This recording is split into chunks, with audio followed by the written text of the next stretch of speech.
कहा कि मैं सबको ये कहता हूँ, अपील करती हूँ कि वो समाजवादी पार्टी को सपोर्ट करें और बीजेपी को हराने का काम करें और बीजेपी के झूठे वादे या के झांसे में ना आए। क्या कहना है? देखिए, पहली बात तो मैं सबसे पहले उनकी बात पे आऊंगा।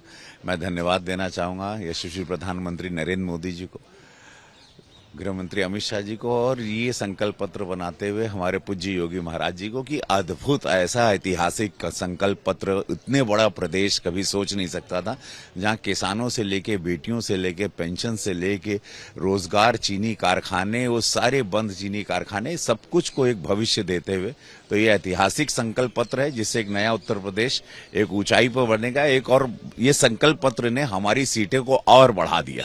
तो अभी मैं गाजियाबाद प्रचार से आ रहा हूं, तो एक ऐतिहासिक माहौल हम देख रहे हैं और हमको लगता है कि एक बहुत बहुत बहुत बड़े रूप में बहुमत की सरकार बनने जा रही है। अब रही बात ममता जी की, ममता जी आई हैं तो ममता जी का स्वागत है उत्तर प्रदेश की पावन धरती पर, लेकिन ममता जी को ये भी बता देना चाहिए कि अगर वो उत्तर प्रदेश वालों से मांग रही हैं कि सपा को जितवाना है, तो ममता जी आपके उस कोलकाता में उत्तर प्रदेश वालों पर कितना अत्याचार होता है और कितना अत्याचार आप करवाती हैं, उसको भी उत्तर प्रदेश वाले कभी भूले नहीं है। ममता जी, आपके यहाँ कितने हम लोग असुरक्षित हैं कोलकाता में, ये आपको भी ध्यान देना चाहिए।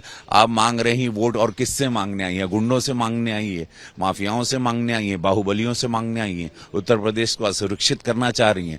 आप क्या मांग कर, आज बहन बेटी बहू, आज जहां पे इज्जत से लोग हैं, लोग कोलकाता से आके वापस अब निकल चुके हैं, कोलकाता से पलायन कर रहे हैं वापस उत्तर प्रदेश की ओर, तो ये मांग रही, इससे कोई फर्क नहीं पड़ता। मांग कौन किसकी ले रहा है ये भी है, इतिहास सबको पता है, हो क्या रहा है कोलकाता में वो भी देख रहे हैं, वहां पे कैसे बम चलता है, कैसे एक खतरे के माहौल में हम लोगों को जीना पड़ता है, कुछ सबको सत्य है। तो कौन किससे मांगना, अच्छा हुआ और मांग के उनको और कुछ अखिलेश जी को सीटें मिल रही थी, अब और वो कम हो जाएंगी, अब वो 40-45 की सीटों में सिमट जाएंगे। लेकिन अखिलेश यादव का कहना है कि बीजेपी ने अपनी पूरी ताकत पश्चिम बंगाल में झोंक दी, लेकिन दीदी को हरा नहीं, 3 से हम लोग 75 आए हैं, अगली बार में हम लोगों को कोई कुछ होता है 3 से 75 तक आ गए, 76 तक आ गए, अगली बार में हम लोग समेट लेंगे, वहां अपनी सरकार बनाएंगे। अब देखिएगा, भारतीय जनता पार्टी हम लोग कांग्रेस नहीं है कि जैसे प्रधानमंत्री जी ने कहा कि जहां 34 साल 35 साल 40 साल तक कांग्रेस को लोग घुसने नहीं दिए, हम लोग दोबारा 3 से यहां तक पहुंच गए। सोचिए, 2 सीट से भारतीय जनता पार्टी यहां तक पहुंची है, वो पार्टी है।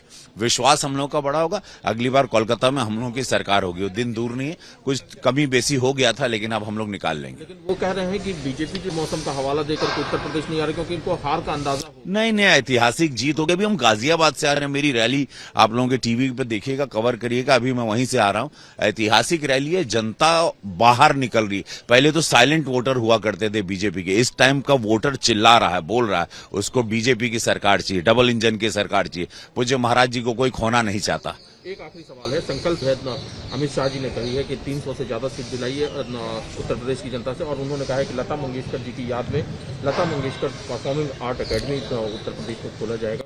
बहुत धन्यवाद देना चाहूंगा, बहुत बहुत प्रणाम, और साथ में मैं अमित शाह जी आपको दिल से धन्यवाद। और पूज्य महाराज जी को 2019 में मैंने भोजपुरी एकेडमी के लिए चिट्ठी दी थी, तो मैं उसके लिए भी धन्यवाद। और समस्त भोजपुरी समाज, अवधी समाज और जितनी भी भाषाएं हैं, वो पूरा एक पूरी डिटेल उन्होंने, आज बुंदेलखंडी है, वो सारी भाषाओं की एकेडमी बनेगी, भाषाओं पे पढ़ाया जाएगा। अब भोजपुरी समाज जो 25 करोड़ का समाज है, उनके लिए आज बहुत गर्व की बात है। ये संकल्प पत्र एक ऐतिहासिक संकल्प पत्र है, इसने आज हमारी सीटों को और बढ़ा दिया, भव्य कर दिया, हमारी जीत अब और बड़ी होगी।